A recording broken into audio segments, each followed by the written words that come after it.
اعوذ باللہ من الشیطان الرجیم بسم اللہ الرحمن الرحیم ربی ادخلنی مدخل صدق واخرجنی مخرج صدق وجعل من لدنک سلطانا نصیرا اللہم صلی علی سیدنا محمد وعلی آلہ وصحبہ وازواجہ وبارک وسلم۔ آج میں آپ کو ایک حیران کر دینے والی ایپیسوڈ دینے والا ہوں جو بالکل یونیک ہوگی، اور عالم اسلام میں بہت کم لوگ ہیں جنہوں نے اس نقطے کے اوپر غور کیا ہے جو میں آپ کو بتانے والا ہوں۔ اس لیے کہ میں نے چونکہ سورہ کہف کی بات شروع کر دی تھی اور اس میں پھر اللہ کے بیٹے کی بات آ گئی، تو یہ بات بتانا بہت ضروری ہو گیا ہے کہ اس ساری چیز کا آپس میں تعلق کیا ہے، اور اب ان ساری احادیث کی طرف چلے جائیں، کیونکہ ہمارے بہت سارے میرے سننے والے بھی، ہم خود بھی، اور بہت ساری ہماری امت کے لوگ جو ہیں وہ جمعے والے دن سورہ کہف پڑھتے ہیں، اور ضرور پڑھنی چاہیے، لیکن خدا را پڑھنے کا مطلب پڑھنا ہوتا ہے، یہ طوطے کی طرح الفاظ نہیں ہیں۔ رسول اللہ صلی اللہ علیہ وسلم نے یہ فرمایا ہے کہ جو کوئی ان 10 آیات کو اپنے ذہن نشین کر لے گا، پکے کا پکا اپنی سوچ کا حصہ بنا لے گا، وہ بچا لیا جائے گا دجال سے۔ اب ان 10 آیات کا دجال کے ساتھ کیا تعلق ہے، یہ کبھی کسی نے سوچا ہی نہیں کہ رسول اللہ صلی اللہ علیہ وآلہ وسلم نے سورہ کہف کو دجال کے ساتھ کو ریلیٹ کیوں کیا ہے۔ اور تمام مسلم اسکالرشپ ایک بات پہ متفق ہو کے بیٹھ گئی کہ دجال کا قرآن پاک میں ذکر نہیں ہے، حتیٰ کہ ایسی بات نہیں ہے۔ دجال چونکہ ایک دھوکے کا نام ہے، ایک فراڈ کا نام ہے، ایک دجل کا نام ہے، جس کو ہم اردو میں بھی دجل ہی کہتے ہیں، یعنی وہ اس طرح کا دھوکہ ہے کہ اصلیت کچھ اور ہے، اس کے اوپر خول کچھ اور چڑھایا ہوا ہے۔ اس لیے اللہ نے اس دجل کو بائی نیم یا کھل کے نہیں بتایا، لیکن یہ ہو نہیں سکتا کہ رسول اللہ صلی اللہ علیہ وآلہ وسلم فرمائیں کہ آدم سے لے کر قیامت تک بنی آدم کے اوپر، نسل انسان کے اوپر اتنا بڑا ٹیسٹ اور ٹرائل نہیں آیا جتنا بڑا ٹیسٹ اور ٹرائل دجال کا ہوگا، اور اللہ اس پہ خاموشی اختیار کرے، یہ ہو نہیں سکتا۔ تو رسول اللہ صلی اللہ علیہ وآلہ وسلم کی مہربانی، ان کا احسان ہماری گردنوں کے اوپر کہ وہ ہمیں ایک ایک چیز کی تعلیم دے کے گئے، تو وہ ساری احادیث جن کو فالو کر کے ہم ہر جمعے کو سورہ کہف پڑھتے ہیں، ذرا ان پہ غور کریں تو اس لیے پڑھتے ہیں کہ رسول اللہ صلی اللہ علیہ وسلم نے ایک حدیث یہ آئی کہ جو اس کی پہلی 10 آیات جو ہیں وہ ذہن میں بٹھا لے، وہ دجال سے بچا لیا جائے گا۔ ایک حدیث یہ آئی کہ جو سورہ کہف کی جمعہ سے کو تلاوت کرے تو اگلے جمعے تک ایک نور اس کی حفاظت پہ متعین کیا جاتا ہے، تو اس دوران اگر کوئی دجال آ گیا تو وہ اس سے محفوظ رہے گا۔ اس طرح کی متعدد احادیث ہمیں ملیں جنہوں نے بتایا، اور وہ بالکل صحیح حدیث ہیں، تمام طرح کی ریسرچ کے مطابق وہ قرآن کے بیسک فریم ورک پہ بھی فٹ بیٹھتی ہیں، اور ان کی درایت بھی ٹھیک ہے، ان کی روایت بھی ٹھیک ہے۔ لیکن یہ کویشچن کبھی کسی نے نہیں بتایا کہ اس میں کو ریلیشن کیا ہے دجال کا اور سورہ کہف کا۔ تو میں آج آپ کو قرآن پاک میں دجال کا دکھاؤں گا اور آپ کو حیران کروں گا، ٹھیک ہے جی؟ یہ ذرا غور سے آپ نے میری یہ ایپیسوڈ سننی ہے۔ دجال کی جتنی تفصیلات آپ تک پہنچی ہیں وہ ساری کی ساری کیپ ان مائنڈ وائلنس سے ریلیٹڈ ہیں، بغاوت سے ریلیٹڈ ہیں۔ ایک بہت بڑا فتنہ ہوگا، ایک بہت بڑا انتشار ہوگا دنیا کے اوپر، وہ جس کو کیش کرے گا، اور ایسا وائلنس ہوگا کہ الحفیظ الامان، اور اسی سارے وائلنس کو پھر وہ کیش کرے گا۔ آپ میرے سے متفق رکھیں گے کہ دجال ایک منفی قوت ہے، ایک وائلنٹ قوت ہے۔ یہی کنسیپٹ دجال کا ہمارے ہاں ہے، اور یہی کنسیپٹ اینٹی کرائسٹ کا یہودیوں کے ہاں ہے، ٹھیک ہے جی؟ ان میں کرسچینٹی کے ہاں ہے اینٹی کرائسٹ کا۔ تو یہ جو دجال ہے یہ نیگیٹو اینڈ وائلنٹ فورس ہے، یہ اپنے ذہن میں رکھنا ہے۔ اب سورہ کہف کی پہلی آیات کو کیوں اس سے کوریلیٹ کیا گیا وہ میں آپ کو بتانے لگا ہوں کہ سورہ کہف بسم اللہ الرحمن الرحیم الحمدللہ الذی انزل علی عبدہ الکتاب ولم یجعل لہ عوجا، تمام تعریفیں اللہ کے لیے ہیں جس نے اپنے بندے پر کتاب نازل کی. الحمدللہ الذی انزل علی عبدہ الکتاب ولم یجعل لہ عوجا، جس نے اپنے بندے پر کتاب نازل کی. اچھا جی، ولم یجعل لہ، اور نہیں بنائی اس میں عواجن، کوئی عواج. اب یہ عواجن کیا ہے؟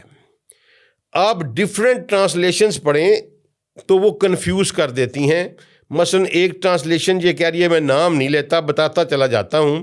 ایک ٹرانسلیشن یہ کہہ رہی ہے کہ اس میں کوئی کسر باقی نہیں چھوڑی. جناب چلیں بتا دیں، جو جونا گڑھی صاحب فرما رہے ہیں. آگے تقی عثمانی صاحب کہہ رہے ہیں اس میں کسی قسم کی کوئی خامی نہیں رکھی. اچھا جی، کنز الایمان میں ہے کہ اس میں اصلاً کجی نہ رکھی. اب بندہ پہلے کجی دیکھنے جائے. اچھا جی، حسن رضوی صاحب کہہ رہے ہیں کہ کسی قسم کی کجی یا اونچ پیچ نہیں. امین احسن اسلائی صاحب فرما رہے ہیں کہ کوئی کج پیچ نہیں رکھا. طاہر القادری صاحب فرما رہے ہیں کہ کوئی کجی نہ رکھی. نگہت ہاشمی بھی کجی کہہ رہی ہیں. تفہیم القرآن میں مولانا مدودی فرما رہے ہیں کوئی ٹیڑھ نہ رکھا. اچھا، یہ اب دیکھیں کہ ایک لفظ ہے اور اس کے ملٹیپل ٹرانسلیشن کر دیے گئے ہیں اور کوئی سمجھ نہیں لگ رہی کہ یہ کیا ہے. اصل میں اردو میں لفظ پتہ نہیں یہ کیوں ایسا کرتے ہیں، ان کے پاس ہے ہی نہیں. عواجن کا مطلب ہے کہ ڈیویشن. ٹھیک ہے جی، اصل اس کا مطلب ہے ڈیویشن. تو یعنی اس میں کوئی ترمیم، کوئی تخفیف، کسی قسم کی کوئی چیز نہیں ہو سکتی. اللہ کہتا ہے میں نے لاک کر دیا. وَلَمْ يَجْعَلْ لَهُ، میں نے اس کے لیے کوئی ڈیویشن بنائی ہی نہیں ہے. کارخانہ قدرت کو لاک کر دیا گیا کہ قرآن میں کوئی ڈیویشن نہیں ہو سکتی. انسان چاہیں بھی تو نہیں کر سکتے. وَلَمْ يَجْعَلْ لَهُ کا مطلب یہ ہے کہ جو کتاب میں نے اپنے بندے کے اوپر نازل کی ہے اس کے لیے وَلَمْ يَجْعَلْ، میں نے نہیں بنائی لَهُ، اس کے لیے عواجن، کوئی ڈیویشن. اس میں ہو ہی نہیں سکتی اس سے ڈیویشن. اس سے اگلی آیت یہ بالکل اس مطلب کو واضح کر رہی ہے. قَيَّمًا لِيُنذِرَ بَأْسًا شَدِيدًا. اب یہاں رک جائیے. مِن لَدُنْهُ وَيُبَشِّرَ الْمُؤْمِنِينَ الَّذِينَ يَعْمَلُونَ الصَّالِحَاتِ أَنَّ لَهُمْ أَجْرًا حَسَنًا. قیمن، ٹھیک ہے جی. قیمن کیا ہے؟ بالکل سیدھی، رائٹ، 100% سچی، جس میں ایرر آف ایفیشنسی جیسا بھی کوئی ایرر نہیں ہے. Error of efficiency scientific language میں آپ سمجھتے ہیں کہ دنیا کی کوئی چیز پرفیکٹ نہیں ہے. ہر چیز میں ایرر آف ایفیشنسی ہوتا ہے، چاہے وہ 0.0001% ہی کیوں نہ ہو. قیمن کا مطلب ہے کہ اس 100% free of error of efficiency ہے. اس میں کسی قسم کا کوئی جھوٹ، کوئی ملاوٹ، کوئی غلط چیز کچھ بھی شامل نہیں ہے. قیمن، سیدھی کھڑی ہوئی، تاکہ لِيُنذِرَ بَأْسًا شَدِيدًا، یہ ڈرا دے. کس سے؟ بَأْسًا شَدِيدًا سے. اب اس کا میں ترجمہ نہیں کرتا. لِيُنذِرَ بَأْسًا شَدِيدًا، یہ ڈرا دے بَأْسًا شَدِيدًا سے. مِن لَدُنْهُ، جو کہ اس کی طرف سے آئے گا، یعنی اللہ کی طرف سے آئے گا، اللہ کا ہی بھیجا ہوا ہوگا وہ بَأْسًا شَدِيدًا. یبشر المومنین، اور مومنوں کو بشارت دے. کون سے مومنوں کو؟ وہ لوگ جنہوں نے اچھے اعمال کیے، ان کے لیے اجرن حسنا، ایک خوبصورت زندگی ہے. اچھا جی، یہ اب یہاں رکیے.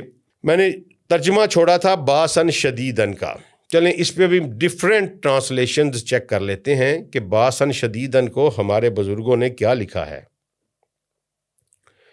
جونا گڑھی صاحب کہتے ہیں کہ بلکہ ہر طرح سے ٹھیک رکھا تاکہ اپنے پاس کی سخت سزا سے ہوشیار کر دے، یعنی یہاں سزا انہوں نے باسن شدیدن کو کہا۔ تقی عثمانی صاحب نے کہا کہ اپنی طرف سے ایک سخت عذاب سے آگاہ کر دے، یہاں انہوں نے عذاب بنا دیا سزا کو۔ کنز الامان میں بھی سخت عذاب سے ڈرائے۔ حسن رضوی صاحب نے کہا سخت سزا سے ڈراتے ہوئے متنبہ کرے۔ اچھا جی، امین اصلاحی صاحب نے بھی اس کو سخت عذاب کہا، اور طاہر القادری صاحب نے شدید عذاب کے نام سے منسوب کیا۔ نگہت ہاشمی نے سخت عذاب کہا، اور تفہیم قرآن میں بھی مولانا مدودی نے سخت عذاب کہا۔ اب مجھے بتائیں کہ عذاب کا لفظ تو اٹ سیلف قرآن میں 20 40 سینکڑوں بار آیا ہے، یہاں تو عذاب کس لفظ کا ترجمہ آپ کریں گے؟ یہاں تو اللہ نے کہا ہے باسن شدیدن، ٹھیک ہے جی۔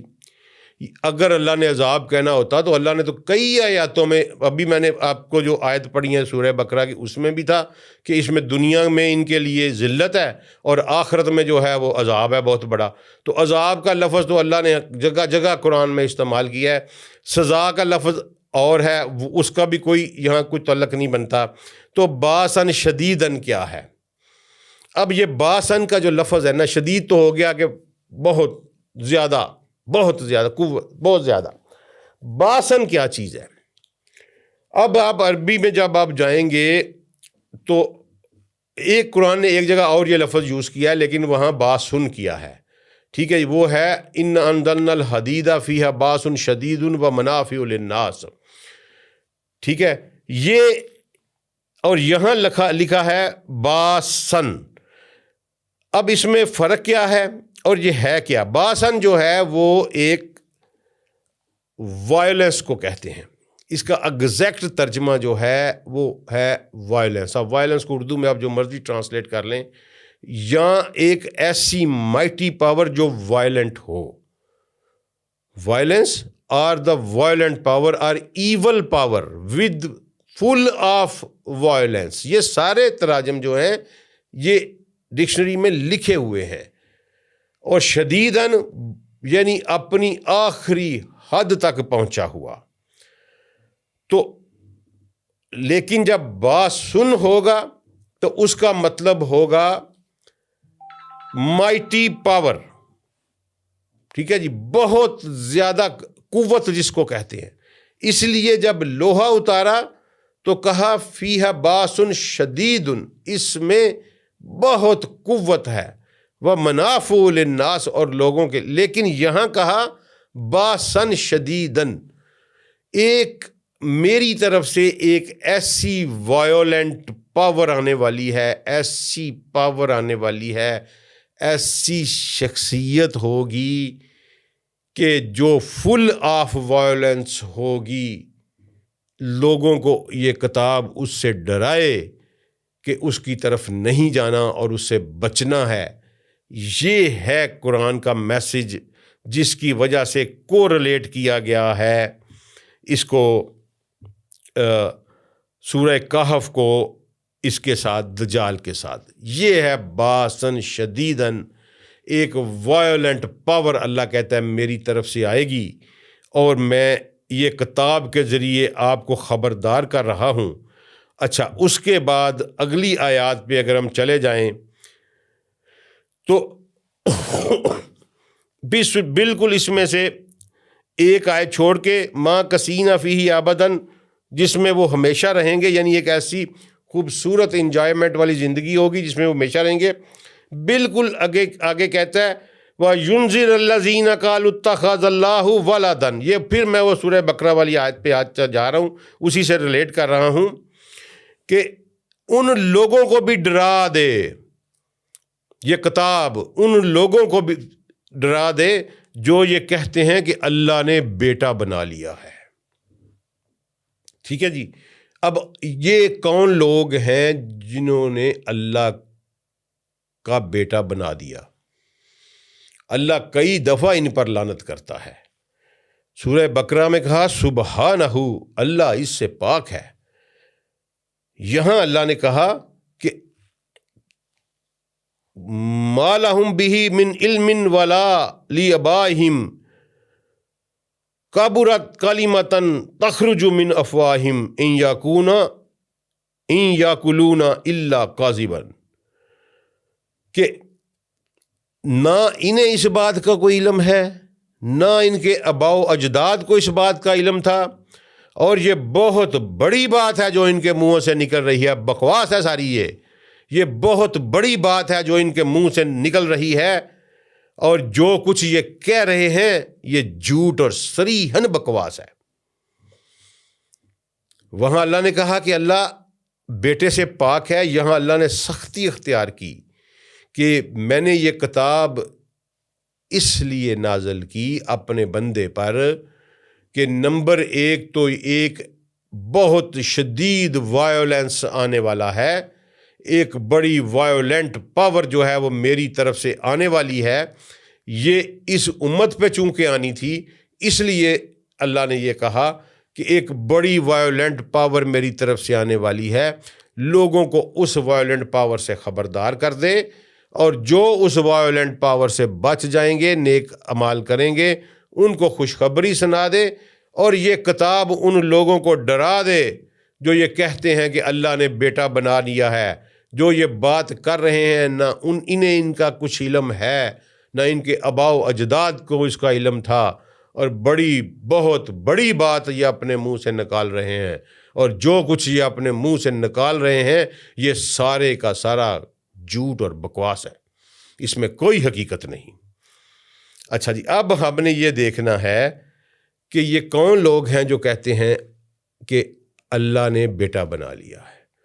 قرآن پاک میں ہی اللہ نے کہا کہ یہودی کہتے ہیں کہ عزیر اللہ کا بیٹا ہے، عیسائی جو ہیں نصارہ وہ کہتے ہیں عزیر اللہ کا بیٹا ہے۔ یہ قرآن نے فیصلہ کیا ہے، ہماری ساری تفاسیر جو ہیں وہ عیسائیوں کو لے کے بیٹھی ہوئی ہیں، اور کوئی ان یہودیوں کا ذکر ہی نہیں کرتا، جبکہ قرآن نے واضح طور پر یہ کہا کہ یہودی کہتے ہیں کہ یہ آیت ہے جی سورہ نمبر 9 کی آیت نمبر 30 ہے جی، وقالت الجہود عزیز ابن اللہ وقالت النصارى المسیح ابن اللہ، کہ یہود کہتے ہیں کہ عزیر اللہ کا بیٹا ہے۔ اب مجھے یہ بتائیں کہ ہم اللہ کی بات مانیں، قرآن کی بات مانیں، یا ان مفسرین کی بات مانیں؟ بہت سارے مفسرین نے یہ لکھا ہوا ہے کہ یہ صرف یہ عیسائیوں کی بات ہے۔ قرآن یہ کہہ رہا ہے کہ یہودی کہتے ہیں کہ عزیر اللہ کا بیٹا ہے، اور نصارہ کہتے ہیں کہ مسیح اللہ کا بیٹا ہے۔ یہ ان کے منہ کی بات ہے، ٹھیک ہے جی، اور یہ بڑی ہی وہی بات مضمون ہے، میں جس آپ کو یہ ریفرنس دیا ہے میں نے، ٹھیک ہے، سورہ نمبر 9 آیت نمبر 30۔ اچھا، تو یہ بات واضح ہو گئی کہ قرآن کا فیصلہ ہے کہ یہ جو کہہ رہے ہیں، یہ اللہ تعالیٰ نے سورہ توبہ کی آیت نمبر 30 میں واضح طور پر فرما دیا کہ یہ دو طبقات ہیں جو کہ کہتے ہیں کہ اللہ نے بیٹا بنا لیا، اور یہ بڑے لعنتی لوگ ہیں، یہ اللہ سے ڈرتے نہیں ہیں، ان کے منہ سے جو نکل رہا ہے یہ ساری بکواس نکل رہی ہے۔ اب آپ کو یہ کوریلیشن سمجھ آ جائے گی کہ سورہ کہف کا، دجال کا اور یہود و نصارہ کا کیا کوریلیشن ہے، کہ اور ان 10 آیات کے بارے میں کیوں خبردار کیا گیا۔ یہ دم درود جنتر منتر کے لیے نہیں کہا گیا، میرے رسول نے کہا اس کو پڑھو اور اپنے ذہن میں رکھو، تمہاری سائیکالوجی میں یہ انٹر ہو جانا چاہیے کہ یہ جو وائلنس کی ایک بڑی قوت آئے گی وہ نہ رب ہوگا، وہ تمہارا امتحان ہوگا، اور اس قوت کا ساتھ دینے والے 2 قوتیں زمین پر ہوں گی، اور وہ قوتیں کون ہوں گی؟ وہ لوگ لعنتی ہوں گے جو یہ کہتے ہیں کہ اللہ نے بیٹا بنا لیا، اور وہ لعنتی لوگ کون ہیں؟ وہ یہود اور نصارہ ہیں۔ یہی لوگ دجال کے دائیں بائیں ہوں گے، یہی لوگ مسلمانوں کے خون کے پیاسے ہیں، انہوں نے ہی ازل جب سے اسلام آیا ہے انہیں جب کبھی بھی موقع ملا ہے انہوں نے مسلمانوں کے خون اور ان کی عزت کے ساتھ ہولی کھیلی ہے، اور آئندہ بھی یہ اس وائلنٹ پاور کے ساتھ مل کے جس کو باسن شدیدن اللہ نے قرآن میں کہہ کے مخاطب کیا ہے، اس وائلنٹ پاور کے ساتھ مل کے یہ پھر مسلمانوں سے ہولی کھیلنے کی کوشش کریں گے۔ اور اللہ تعالیٰ نے کہا ہے کہ میرے بندوں کو خبردار کر دو اس کتاب کے ذریعے ان دو خطرات سے۔ یہ ہے کوریلیشن سورہ کہف کی پہلی 10 آیات کا اور دجال کا اور دجال کے حامیوں کا، کہ وہ لوگ جنہوں کا جو کہتے ہیں کہ اللہ نے بیٹا بنا لیا ہے وہی دجال کے دائیں بائیں کھڑے ہو کے مسلم خون کی ہولی کھیلیں گے۔ لہذا مسلمانوں کو اپنی سائیکالوجی، اپنے بچوں کی سائیکالوجی میں یہ ڈالنا چاہیے کہ ہمارے سب سے بڑے دشمن جو ہیں وہ یہ دو قوم ہیں، اور انہوں نے ہی مسلمانوں کے ساتھ خون کی ہولی کھیلی ہے اور یہ آئندہ بھی خون کی ہولی کھیلیں گے۔ السلام علیکم ورحمۃ اللہ وبرکاتہ۔